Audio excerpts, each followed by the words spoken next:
Morning my all expected chef दिल से foodie Ahmednagar के फूडी आप सभी को आपकी फ्रेंड एसके स्टाइल का प्यार भरा नमस्कार। आज मंडे है और वादे के मुताबिक आपकी फ्रेंड एक बहुत ही अच्छी स्टोरी लाई है। उम्मीद है कि आपको ये कहानी भी बहुत पसंद आएगी।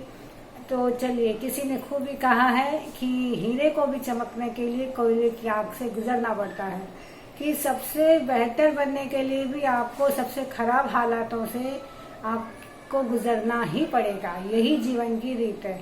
ये एक कहानी मंदिर की है। मंदिर में एक कुछ वर्कर काम करते थे जो पेमेंट के नाम पे काम थे करते, जैसे पूजा करने वाले, साफ सफाई करने वाले और घंटा बजाने वाले। तो एक जो वहां का घंटा बजाने वाला था, वो ऐसा दिल से घंटा बजाता था, ऐसा दिल से घंटा बजाता था कि लोगों की पूजा करने की इच्छा बढ़ती थी उसकी वजह से। बस वो जब घंटा बजाता था तो ऐसा लगता था कि पूरा भगवान इसमें उतर के आया है। बिल्कुल इतना उसके अंदर भक्ति थी, दिखती मन से दिल से वो उस घंटे को बजाता था। तो वहां का एक बार ट्रस्टी बदल गया, और ट्रस्टी बदल गया तो वहां के नियम भी बदल गए। तो उस ट्रस्टी ने कहा कि अब से यहाँ बस वो ही वर्कर काम करेंगे जो पढ़े लिखे होंगे। और इत्तेफाक से वो जो घंटा बजाने वाला था वो वहां पे पढ़ा लिखा था ही नहीं। उसने लेकिन ट्रस्टी से हिम्मत करके बात की कि सर, घंटे से और पढ़ाई लिखाई से क्या मतलब होता है?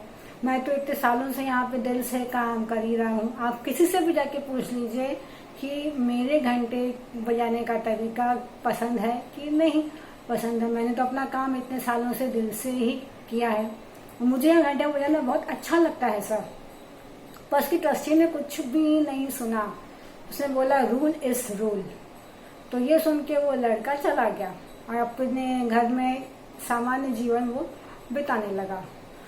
जो नया घंटा बजाने वाला था तो उसमें वो बात नहीं थी, वो दम नहीं था, वो रस नहीं था कि वो हजारों लोगों को अपने घंटे पे पूजा करने पे मजबूर कर सके। ऐसा दम उसके अंदर नहीं था। तो इससे वहाँ के जो मंदिर में आने वाले लोग थे वो धीरे धीरे कम हो गए। लेकिन उनको ऐसा लगता था कि चलो एक बार हम पहले वाले घंटे बजाने वाले से बात करें, हो सकता है कि हमारी बात सुन ले और वो वापस यहाँ पे आ जाए और वो ही घंटा बजाए। तो ये सोच के वहाँ के कुछ लोग उस घंटा बजाने वाले के पास गए, पहले वाले के पास, उससे बात की और उससे बोला कि भैया अभी घंटा बजाने तुम भी आया करो, तुम घंटा बहुत अच्छा बजाते हो। जब तुम बजाते हो तो ऐसा लगता है कि साक्षात भगवान उतर के आए हैं। तो वो लड़का बोला अगर मैं खुद होकर आऊंगा तो ट्रस्टी को लगेगा शायद मुझे पैसों की कमी है, मुझे जरूरत है, शायद मैं इसीलिए आया हूँ, इसलिए, क्योंकि ट्रस्टी की मर्जी तो है नहीं ना।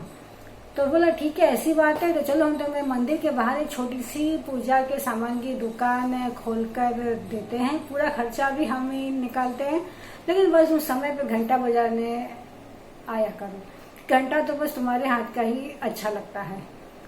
तो वो ये सुन के वो भी खुश हो गया, क्योंकि उसको भी रोजी रोटी के लिए कुछ ना कुछ तो जुगाड़ करनी थी। यहाँ तो उसको बनी बनाई दुकान थी मिल रही, और घंटे में भी उसको शौक था। उसको लगा चलो इसी बहाने मेरा घंटा बजाने का काम फिर से चालू होगा, भले फ्री में ही सही, लेकिन कम से कम जो मुझे उससे जो खुशी मिलती है कम से कम मेरा वो तो चालू होगा ना। तो वो एक ही बार में वहाँ पे मान गया। वहाँ पे उन लोगों ने उसके लिए छोटी सी दुकान खोली जहाँ पे पूजा का सामान था, अगरबत्ती थी तरह तरह की। वो अपनी दुकानदारी भी करता था और घंटा बजाने के समय पे घंटा बजाने भी वो जाता था। अब ट्रस्टी को कोई तकलीफ नहीं थी, क्योंकि ट्रस्टी को अभी सिर्फ वो एक भक्त बन के था आ रहा। अगर आप एम्प्लॉय को रोक सकते हैं लेकिन भक्त को नहीं रोक सकते। अब वो उसको पता था इसको कोई सैलरी तो देनी नहीं है, ये अपनी खुशी से बजा रहा है तो भले बजाए। फिर से मंदिर वही गूंजा जैसे वो घंटा बजाता था। लोग फिर से जमा हुए, लोगों को आनंद आने लगा और ट्रस्टी भी खुश था कि अब उसको पैसे तो देने नहीं पड़ते। तो ऐसे समय बीतता गया, और चूंकि वो जो लड़का था वो तो हर काम दिल से ही था करता। जो उसकी छोटी सी दुकान थी, अब कौन सी कोई छोटी सी दुकान है साहब, अब तो बहुत बड़ी दुकान का मालिक था वो। 1 से 10, 10 से 100, और फिर उसने एक जगह अगरबत्ती की फैक्ट्री ही डाल दी। मर्सिडीज से 100 आता, लेकिन घंटा बजाने के टाइम पे वो टाइम पे चला जाता था, क्योंकि वो काम वो खुशी से करता था। उसको उस काम से खुशी मिलती थी। वो किसी काम को छोटा बड़ा नहीं समझता था, सिर्फ उसको उस काम से खुशी मिलती थी तो वो करता था। तो फिर समय बीता, फिर मंदिर का ट्रस्टी बदला, फिर एक ट्रस्टी आया, फिर उसको लगा कि चलो फिर से मंदिर का कुछ इनोवेशन करते हैं, कोई अच्छा सा। अब पैसों की उसको जरूरत पड़ी 7-8 लाख की, तो उसको पता पड़ा कि यहाँ पे एक अगरबत्ती का मालिक है जो काफी अमीर है, जिसके पास मर्सिडीज वर्सिडीज भी है, चलो उससे चल के मैं बात करता हूँ। तो उसने, चूंकि वो लड़का हमेशा से उसी मंदिर में था हुआ था, तो जब वो ट्रस्टी वहां पे पहुंचा तो ट्रस्टी ने बोला, सर मुझे मंदिर में काम कराना है, मुझे उसके लिए कुछ पैसों की जरूरत है।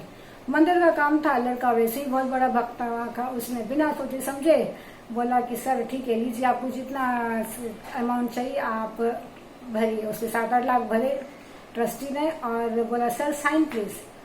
बोला मुझे साइन नहीं आता, मैं अनपढ़ हूँ। इस बात पे जो ट्रस्टी था वो हैरान हो गया कि मर्सिडीज में घूमने वाला, इतनी कंपनियों का मालिक को एक साइन करना नहीं आता। बोले सर आप भी कैसी कमाल की बातें करते हैं, आप बिना पढ़े लिखे इतने टॉप लेवल पे आ गए, अगर आप पढ़े लिखे होते तो कहाँ होते। तो वो लड़का इस बात पे इतना मुस्कुरा के बोलता है, अगर मैं पढ़ा लिखा होता तो आज बस मंदिर में घंटा ही बजा रहा होता।